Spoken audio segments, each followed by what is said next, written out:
Good day, everyone. We are the Group 7, and our topic is all about monitoring tools for work based training. So, I am Ashin Talanghati, and I'm going to discuss to you what is monitoring and what is work based training.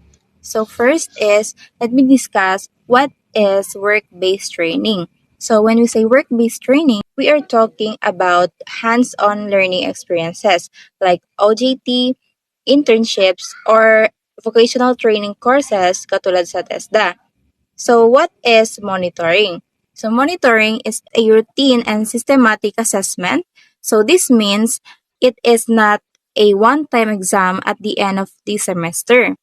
It is continuous because binabantayan talaga ang mga progress ng mga students or trainees over time to make sure if they really learned the required skills. So, monitoring is a basic management tool that is used for two main things. So, first is to identify strength. So, it shows us what the trainee is doing well and what parts of the program are effective. So, second is to identify weaknesses. So, here naman, nalalaman agad natin kung saan nahihirapan si trainee or if there are gaps on the training itself. So, to sum it up, monitoring tools for work-based training is all about how we keep track the trainees' progress while they are working on the job. So, the main purpose of monitoring is to help everyone to make appropriate and timely decisions because we are taking the progress regularly. So, we can immediately fix any problems before the training ends. So, it simply means that it can ensure that the overall quality of work and learning remains high. Good day everyone! My name is Swaibner Lina. For today's video, I will be discussing to you about the training plan. So let's go, let's find out what is training plan. What is training plan? A training plan is a guide or schedule that shows what a trainee needs to learn or do during their training in the company or in the workplace or industry. Training plan, it serves as the foundation or basis of the trainee's learning experiences. The industry supervisor should keep a copy of a training plan so they can monitor and remember the trainees' tasks and activities while they are in that company or in their company. Work-based training should be there are two. Number one is self-paced. Second is individualized. So let's go to self-paced.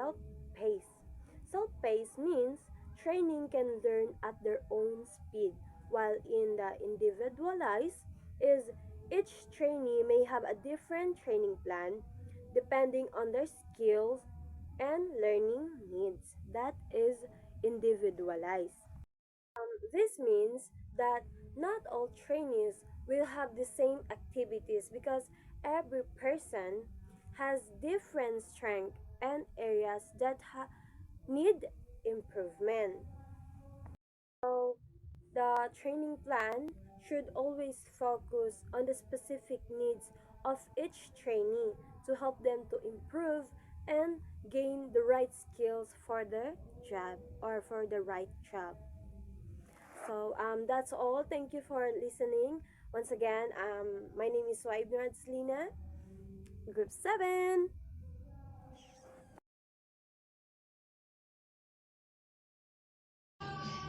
Good morning, good afternoon, everyone. Good afternoon, classmates. Good afternoon, ma'am. My name is Alicia Abdul. I will be continuing the report.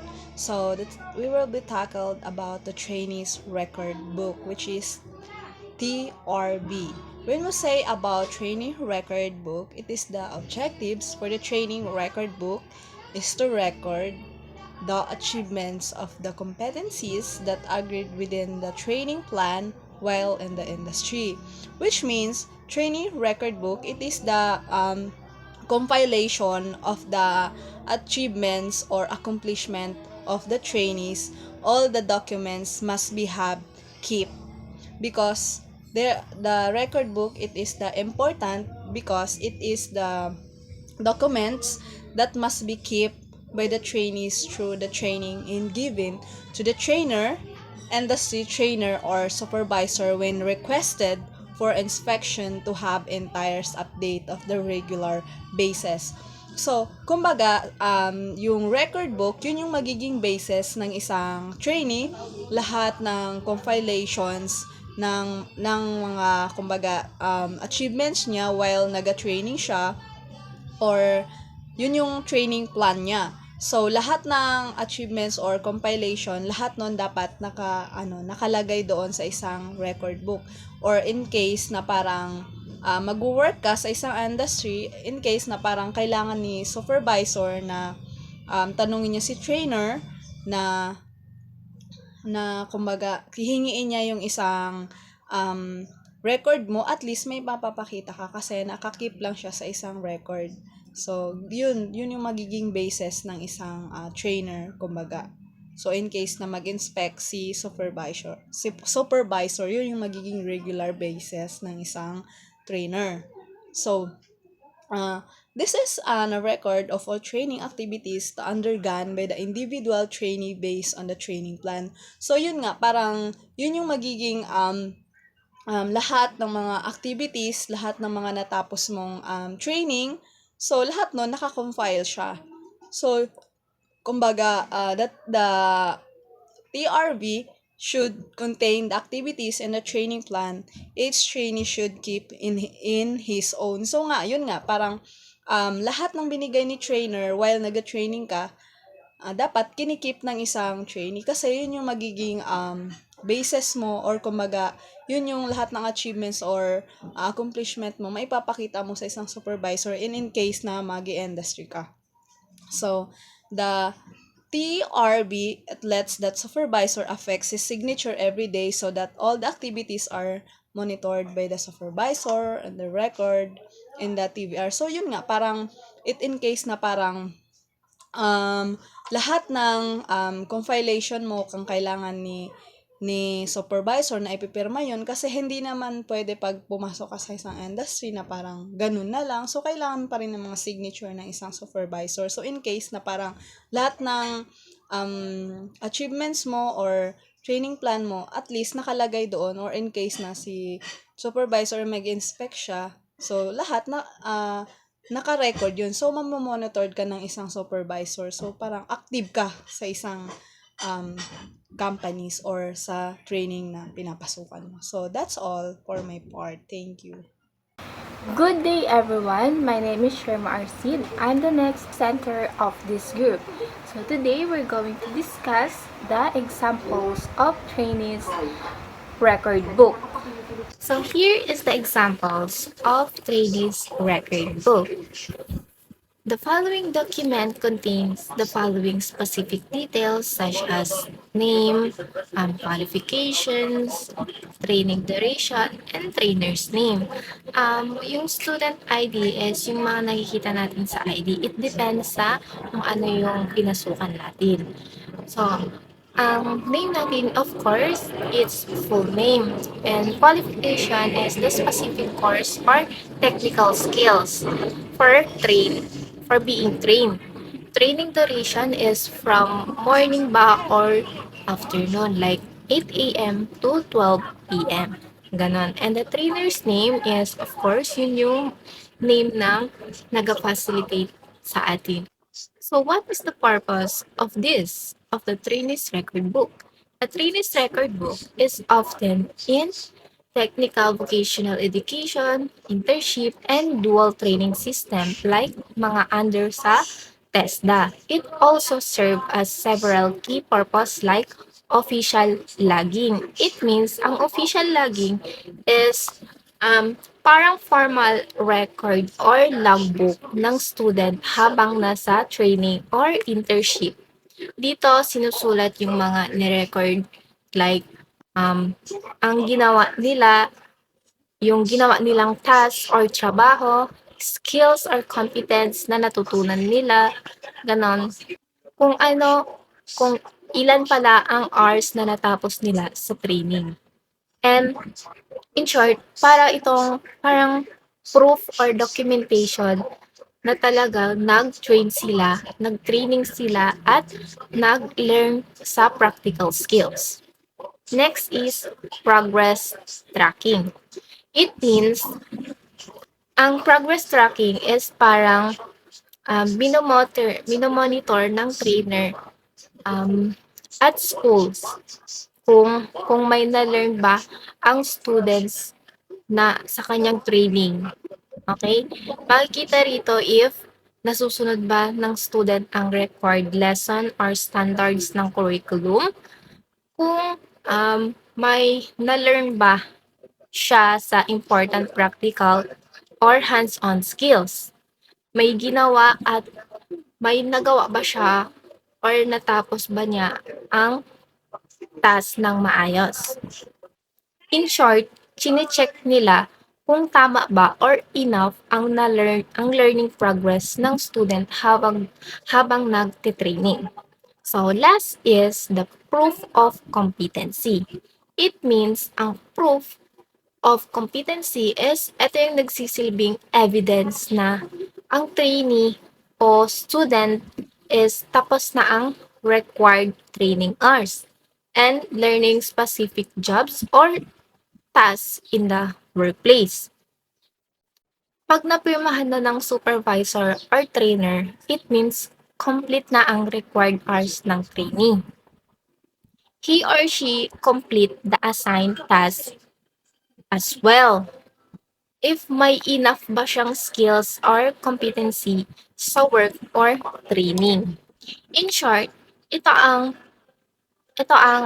patunay no na successful na natapos ng student ang kanyang training and may natutunan siya sa practical skills.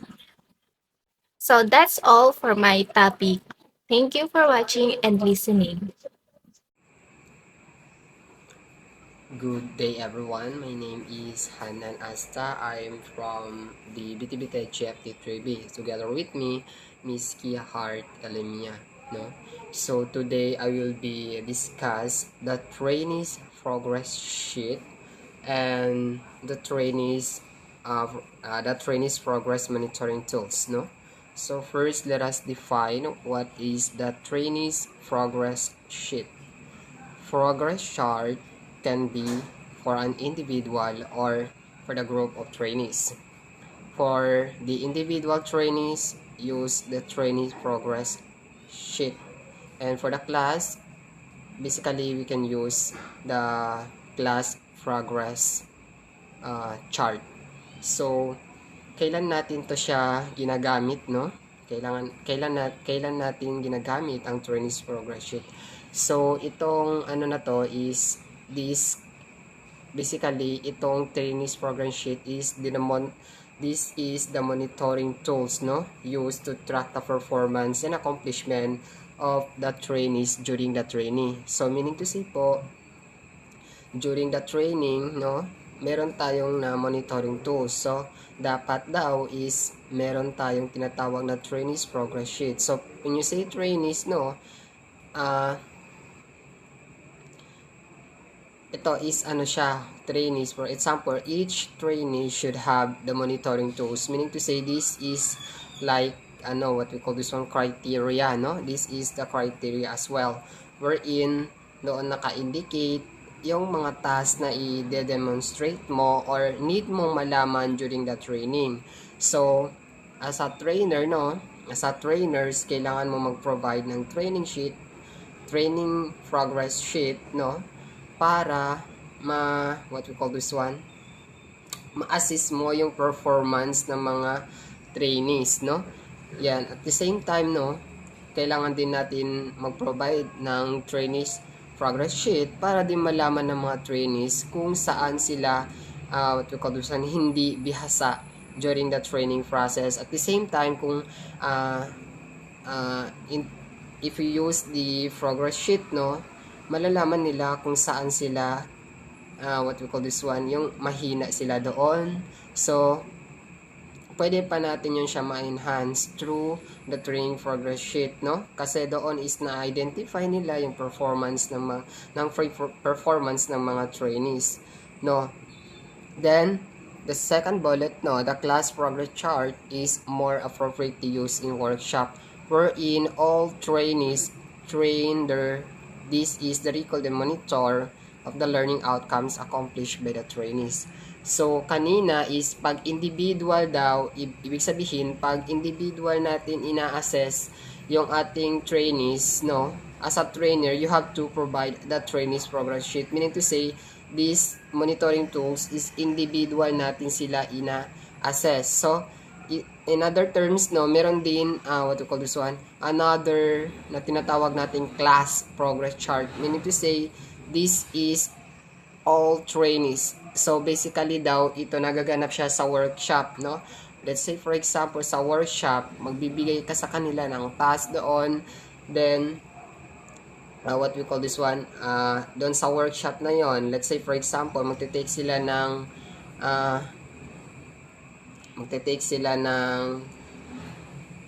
NC2, no? Ganyan. So, meron yung mga training doon na dapat nila ma-possess as a group, no? Kailangan ma-possess nila. So, in a work-based training, the trainee's progress sheet is more appropriate to use. So, kapag daw as one or trainees na tinetrain natin sila, dapat yung criteria or monitoring tools na ginagamit natin, ipipresent natin sa kanila is the class progress chart. Yon ang tinatawag natin kapag nag-work sila in as one, no? All trainees, yan. And at the same time, no, sa data progress sheet, no, malalaman talaga ng mga trainees yung mga performance nila, saan sila hindi masyadong what we call this one, bihasa. So at the same time, through this training, ma-enhance yung ma-enhance yung skills na meron sila, no? Then now let us proceed to the trainees progress monitoring chart. So the first one, ito yung mga step, no, na we have to accomplish.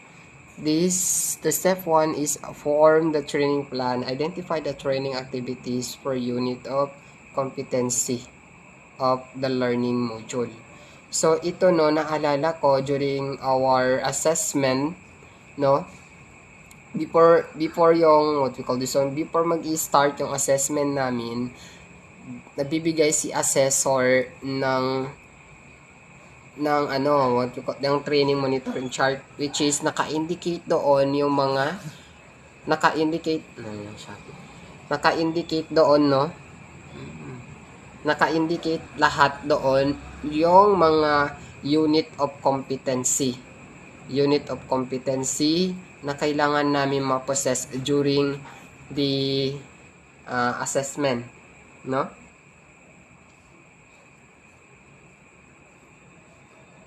Then, meron din nakalagay doon yung mga core competencies, no? Yung mga dressmaking, meron kaming core competencies, which is drop and cut pattern for casual apparel, prepare and cut material for casual apparel, show casual apparel, and apply finishing touches on casual apparel. So, doon sa monitoring chart na yon is nandoon yung 4 na core competencies. So, dapat ma-possess namin yung 4 core competencies na yon para magiging competent kami. At the same time, magkakaroon kami ng national certificate or tinatawag natin na NC2, no? Yon. So the second one is the prepared summary for competencies that the trainees has to train master. These are the series of competencies that the trainees has to perform to be able to master the required competency. If the competency have been mastered in sequence, the listed should be also listed in sequence. So, doon na nga yung what we call this one, yung core competencies, in order talaga yun siya, no? In order talaga din siya nandoon sa training, sa trainees monitoring chart, no? Nakalagay doon na in order talaga yun siya, yung 4 competencies. So we have to possess. Hindi kami proceed doon sa pagkat diretso ng mga tela without what you call this one, na ginagawa namin yung first step ng core competencies, which is kailangan talaga mag-drop ng mga patterns, no? And to be followed by cutting the fabric, no? Then magsusuna kami and mag-apply na kami ng mga finishing touches, which is the mga colors and sleeve and so on. So yon, dapat daw is ma-perform natin siya in sequence. Hindi tayo mag-step up diretso na hindi natin napopossess yung first na naka-indicate doon sa core competencies. I hope you learn something, no? The third bullet and fourth bullet will be discussed by Elimia Kiyahart. Good day everyone, I am Kihart Elimia from BTV Tech GFD 3B. So for today's video, I'm going to continue the steps of preparing and accomplishing the trainee's progress monitoring chart. So number 3, from the list, check from time to time the development of the trainees. So here in the step 3,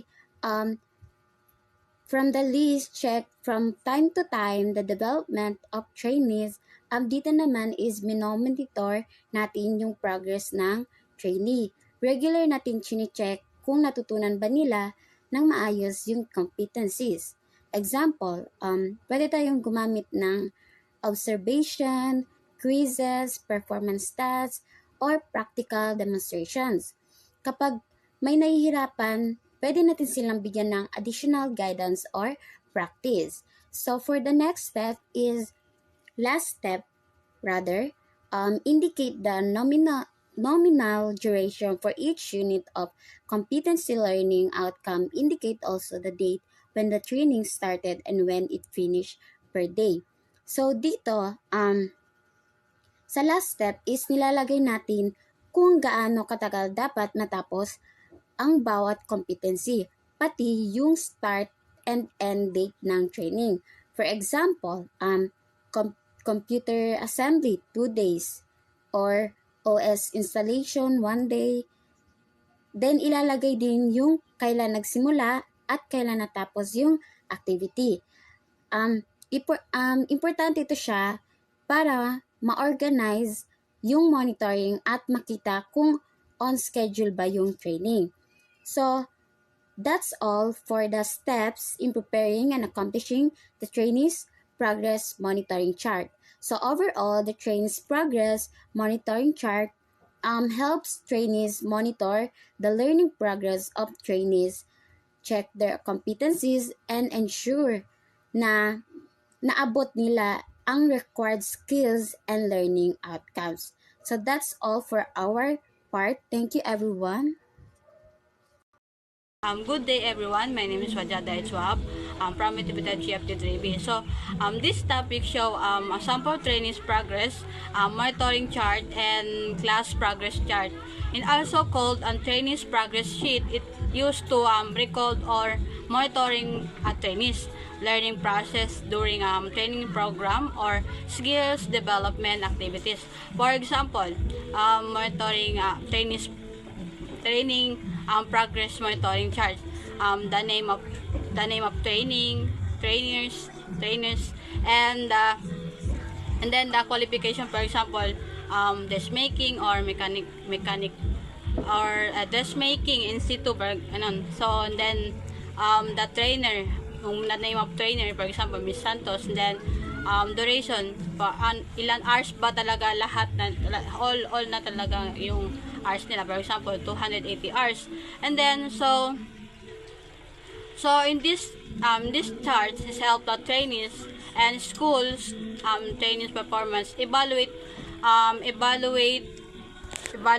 progress progress and ensure the trainees is complete or required competency. It is also serve as a recall for monitoring learning outcomes and trainings development. So, in this training progress monitoring, it is important po kasi mahalaga kasi dito it help monitor performance and identify whether the trainee has completed or improved a specific competency.